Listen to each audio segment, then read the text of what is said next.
Gentlemen, let me ask you something personal, something I want you to sit with honestly for a moment. Have you ever been with your partner, fully present, doing everything you thought was right, everything you'd always done, and yet she just wasn't warming up the way you hoped? Maybe you were working hard, genuinely trying, and still felt like nothing was landing. Maybe you sensed her attention drifting, or that her body wasn't responding the way you remembered it once did. Maybe you even started second-guessing yourself, wondering if something had changed, if she'd lost interest, or worse, if you had somehow lost your touch. And here's what made it worse. You didn't know exactly what was missing. You weren't doing anything wrong on purpose. You just didn't have the information you needed. I want you to hear this clearly. You are not alone. Not even close. In my clinical practice, across 12 years of working directly with men and couples on intimate health, this is the single most common concern I encounter. Not erectile dysfunction, not low testosterone. The number one issue men bring to me, often with real vulnerability and real discomfort, is this: Dr. Thomas, I don't know how to truly arouse my partner anymore. I don't know if what I'm doing is actually working. That question, asked in different ways by different men, is what drove me to develop the approach I'm sharing with you today. Because here's the truth. Most men were never taught how female arousal actually works. Not in any meaningful, practical, biologically grounded way. We were handed assumptions, absorbed myths from the wrong sources, and left to figure it out through trial, error, and uncomfortable silence. The result is that millions of men are working with an outdated or flat-out incorrect understanding of what actually builds arousal in a woman, reliably, powerfully, and consistently. Today, that changes. I'm going to walk you through the 4 most common mistakes men make during foreplay. The ones I see derailing intimacy in relationship after relationship. And then I'm going to show you the one approach I call full body-to-body flow. This is the technique that works for almost every woman, not because it's exotic or complicated, but because it aligns directly with how the female nervous system actually responds to touch, presence, and desire. And when you understand the biology behind it, you'll immediately understand why everything else so often falls short. Before we get into it, if you find value in science-based, no-nonsense conversations about men's health, take a second to hit the like button and subscribe. Every week, I bring practical, research-backed guidance designed to help men show up stronger in their health, their confidence, and their relationships. And drop a comment below to tell me where you're watching from. I genuinely love seeing the geographic spread of this community. Men from everywhere, all committed to learning and improving. That willingness to keep growing, regardless of age, experience, or where you're starting from, is exactly what this channel is built for. Now let's get to work. Here is the foundational truth that most men never receive. Foreplay is not about tricks. It is not about memorizing a sequence of moves or finding the one button that switches everything on. The reason so many men struggle with foreplay is that they are working from the wrong mental model entirely. They think of arousal as a destination, something to arrive at quickly and efficiently. But for most women, arousal is not a destination. It is a journey that the body takes in a specific biological sequence. And if you skip steps in that sequence, the whole system stalls. Think about what that actually means in practice. It means that no matter how physically capable you are, no matter how willing she is, and no matter how attracted you both are to each other, if the biological sequence hasn't been properly honored, the experience will land short of what it could have been. The intensity she is capable of feeling and the depth of connection that is possible between you will remain partially locked behind a door that was never fully opened. Not because something is wrong with either of you, because the sequence was skipped. Women's arousal doesn't begin in one place. It begins across the entire surface of the body, through the skin, the nervous system, and critically, through the emotional sense of safety and genuine desire. The parasympathetic nervous system must be activated before physical arousal can fully develop. This means she must first feel relaxed, safe, and genuinely wanted, not just physically approached. If those conditions aren't present, her body will not respond the way you want it to, regardless of technique. This is not psychology in some vague, abstract sense. It is measurable, documented biology. And once you understand it, everything about effective foreplay begins to make intuitive sense. And this is exactly where the common mistakes come in. Let me break down the 4 most damaging ones. the ones I see consistently holding men back from giving their partners the experience both of them deserve. Mistake number 1, jumping straight to oral sex. I hear this from men constantly, the assumption that going straight to oral stimulation is the ultimate foreplay, the move that shows she's a priority. And I understand the logic. The intention is good, but here's the clinical reality. If she isn't already meaningfully aroused, her genitals are not yet sensitive in the way that makes oral stimulation pleasurable. The increased blood flow, the engorgement of sensitive tissue, the natural lubrication that makes everything feel comfortable, none of that has happened yet.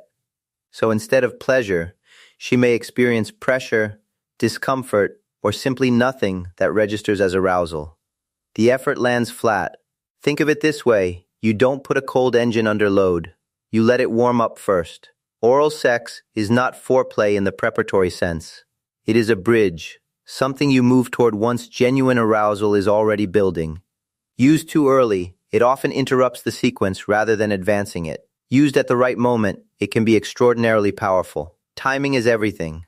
Mistake number 2, relying on touch that is either too light or too reactive. Many men, trying to be attentive and gentle, default to feather light caresses or random tentative strokes. The intention, to be tender, romantic, careful, is entirely right, but the execution often misfires.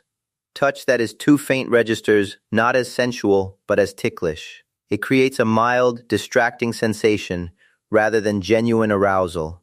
The nervous system interprets it as background noise rather than a meaningful signal. On the other hand, touch that is too firm too early or that grabs without building anticipation can feel mechanical or intrusive, breaking the mood before it ever forms. What arousal actually requires is touch that is alive, intentional, responsive, varied in pressure, and engaged with the full landscape of her body rather than fixated on a single target.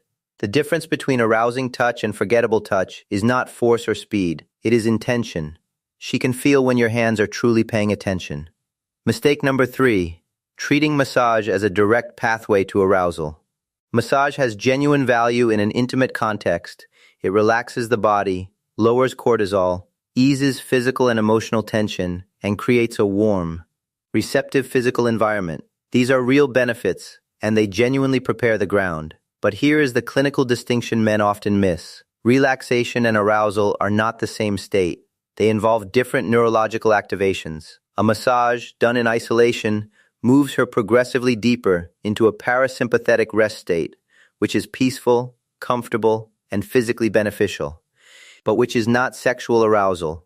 It creates a spa experience, not a sensual one. Massage absolutely has a place in the broader sequence.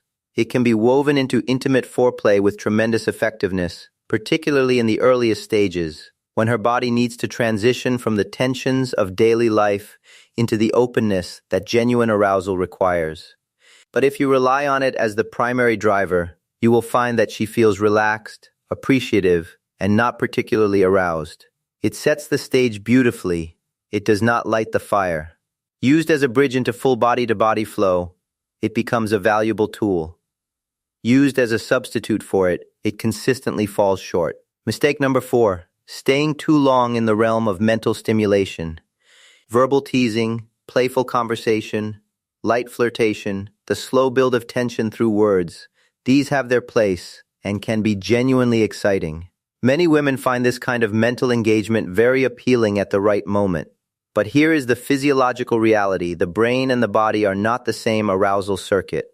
Keeping her engaged mentally, in her thoughts, in the narrative of what might happen, keeps her in a cognitive state. And genuine physical arousal requires leaving that cognitive state behind. If mental stimulation runs too long without physical engagement, she may find herself enjoying the game, the conversation, the playful tension, but her body never fully crosses into genuine arousal. The fire stays in the mind. True arousal is a physical awakening that requires physical input.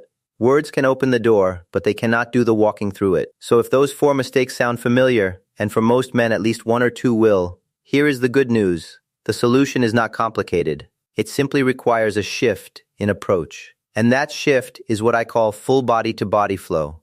The concept is exactly what it sounds like, but its power comes from its biological precision. Instead of isolating your attention on a single area, her genitals, her breasts, any one targeted zone, full body-to-body flow means using your entire physical presence, your chest, your stomach, your arms, your hands, your mouth, your face, your breath. The goal is to glide over her slowly, sensually, and with clear intention, not poking, not prodding toward a destination, enveloping, surrounding her in overlapping, layered sensation across the largest possible surface area of her body. Here is why this approach works at a biological level. The skin is the largest sensory organ in the human body. It is densely packed with nerve endings that send direct signals to the brain. When you engage a large surface area simultaneously, her neck, her sides, her hips, her thighs, her stomach, her back, you flood her brain with overlapping sensation signals. Her nervous system lights up in a way that a single targeted touch cannot replicate. The parasympathetic system begins shifting toward arousal. Blood flow increases. Sensitive tissue becomes progressively more responsive. You are, in a very literal neurological sense, priming her entire body for what comes next. Emotionally, full body-to-body flow communicates something that no isolated technique can. I want all of you. Not one part. Not a single objective. You entirely, she registers that in the quality of the contact, in the way you move, in the fact that your attention is distributed across her whole body rather than fixated on reaching one place. That message, felt, not spoken, dissolves the kind of subtle self-consciousness or guardedness that often quietly prevents full arousal. She feels desired, she feels safe. And when both of those conditions are present together, her body opens in a way that nothing else can produce. Let me walk you through the execution, step by step, with clinical precision. Start with presence, before you even make physical contact. This is not a soft suggestion. It is a physiologically meaningful step. Ground yourself first. Slow your breathing consciously. Make genuine eye contact, and hold it long enough for her to feel that your attention is completely, exclusively on her. Women are extraordinarily sensitive to distraction.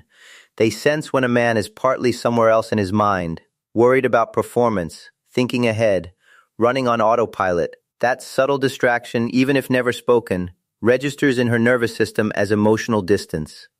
And emotional distance suppresses the very arousal response you are trying to build. Full presence is not a warm-up. It is a biological input. Use multiple points of contact simultaneously as you move over her.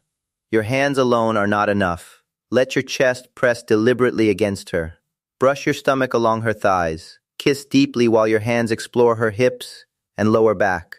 Press your lips to her neck while your hands hold her sides. The more simultaneous points of contact, the more completely surrounded by sensation she feels. The nervous system responds powerfully to this kind of multi-channel input in a way that single-point touch simply cannot match. Vary your pace and pressure with clear intention. Predictable rhythm is arousal's quiet enemy. If you move at the same speed, with the same pressure, in the same pattern, her nervous system habituates. It stops registering the input as novel and important. Vary deliberately, slow and gliding in one moment, slightly firmer and more deliberate the next. Gentle pressure followed by a deeper hold, a soft kiss that deepens. This controlled unpredictability keeps her nervous system alert, engaged, and progressively building toward arousal rather than settling into comfort. Target her erogenous zones in a flowing sequence, not a direct assault.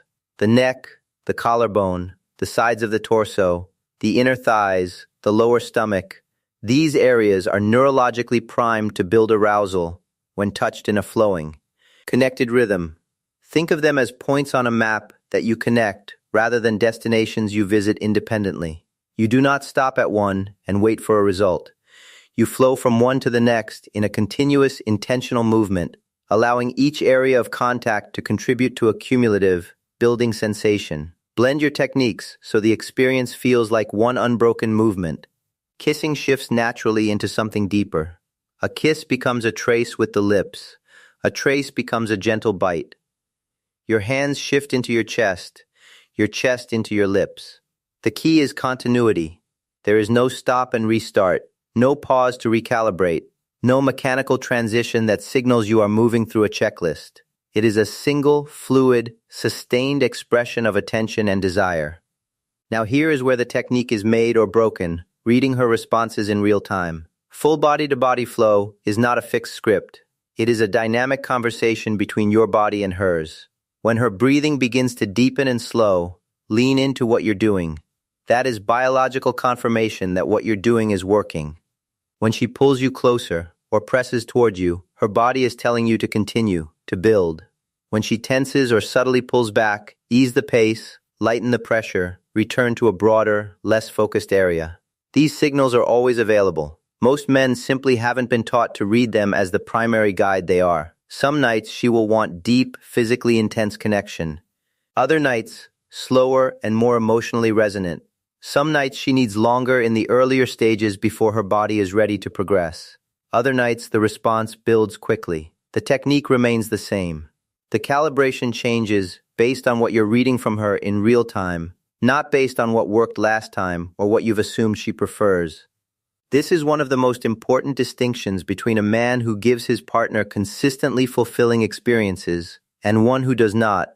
The attentive, responsive partner almost always outperforms the technically skilled but inattentive one. This responsiveness, this quality of genuine, sustained attention, is itself one of the most powerful arousing forces available to you. She doesn't just feel touch, she feels that she is being genuinely listened to through touch. And that feeling of being truly heard by her partner's body, not just his words, is something many women rarely experience. When you offer it consistently, it becomes the foundation of a level of trust and desire that no technique alone could ever manufacture. That distinction is what separates an experience she tolerates from one she actively wants to return to. One final and important point on execution: do not let full body-to-body flow become a routine. If you use the same approach in the same way every single time, it will eventually lose its power, not because the technique is flawed, but because novelty is itself a neurological driver of arousal. Vary your positions. Sometimes you're above her, sometimes alongside her, sometimes behind her. Change the rhythm, change the sequence of zones. Keep the framework, the intention, the presence, the multi-point contact, the responsiveness, but keep the specific expression of it alive and genuinely spontaneous. That combination of reliable technique and genuine variety is what prevents intimacy from becoming mechanical. If you'd like to support your physical capacity to bring this level of presence and sustained energy to your intimate life, I recommend a clinically formulated nitric oxide booster derived from organic watermelon extract. It supports healthy circulation throughout the entire body, including to the genitals, and helps ensure that everything you bring to your partner feels energized and fully engaged. The link to my recommended supplement is in the pinned comment below. Now I want to pause here and speak directly to you, man to man, about something I see in my practice more often than perhaps any other single issue. Many men, as they get older, begin to feel quietly anxious about intimacy. They sense that something has shifted in their energy, in their responsiveness, in the dynamic with their partner. They start wondering if they've lost their edge, if she's less interested, or if they're somehow less capable of igniting what once came naturally. And far too many men conclude, in that quiet space of self-doubt, that maybe this is just what happens. That passion is something you eventually leave behind. Let me tell you, as a clinician who has sat across from men having this conversation for 12 years, that conclusion is wrong. I have worked with men in their 60s and 70s who have completely reignited the intimacy in their relationships, not by recapturing who they were at 30, but by finally understanding what actually works for the women they love. The men who find this transformation are not the ones with the most youthful stamina.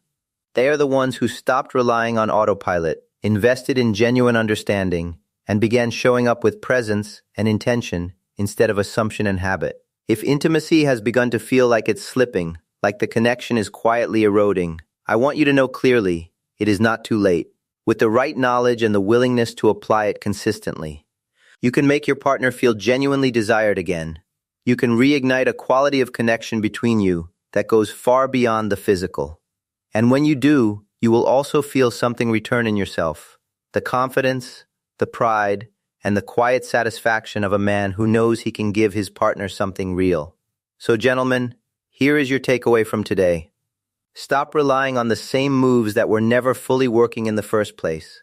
Stop guessing, and stop hoping that repetition of the same approach will eventually produce a different result. Start bringing genuine intention and full body-to-body flow to your intimate life, consistently and with real awareness. Remember what that means in practice: presence before contact, multi-point connection, varied pace and pressure, sequential engagement of her erogenous zones, seamless blending of technique, and continuous responsive reading of her body's signals. Keep it alive with authentic variety so it never becomes scripted or mechanical. The next time you are with your partner, I want you to approach the moment with one clear intention. How can I envelop her? Fully, attentively, and with genuine presence? Start slow, build deliberately.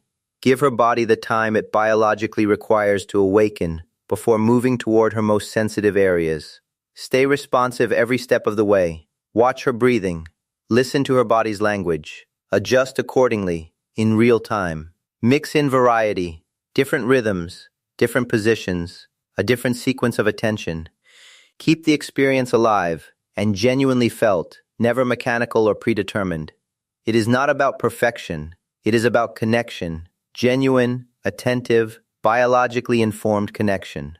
When you bring that into your relationship, you give her something that goes far beyond physical pleasure. You give her the experience of being truly desired, truly seen, and truly met. And that is exactly the kind of intimacy that deepens a relationship rather than simply satisfying a single moment. Over time, that quality of presence becomes the signature of who you are to her, and there is nothing more powerful than that. If this conversation has been useful, take a second to like the video and subscribe to the channel. Every week, I'm here with evidence-based, practical guidance for men who want to take their health and relationships seriously. Drop a comment and let me know where you're watching from. I mean it when I say I love seeing this community of men coming together from every corner of the world. Most importantly, do not give up. Your best intimate years are not necessarily behind you. With the right knowledge, the right intention, and the consistent willingness to keep learning and improving, the quality of connection available to you is far greater than you may currently believe. Age is not a ceiling. It is simply context. And in that context, a man who truly understands and truly shows up will always have more to offer than one who is merely younger. I'm Dr. Thomas. Take care of yourself, invest in your relationships, and I'll see you in the next conversation.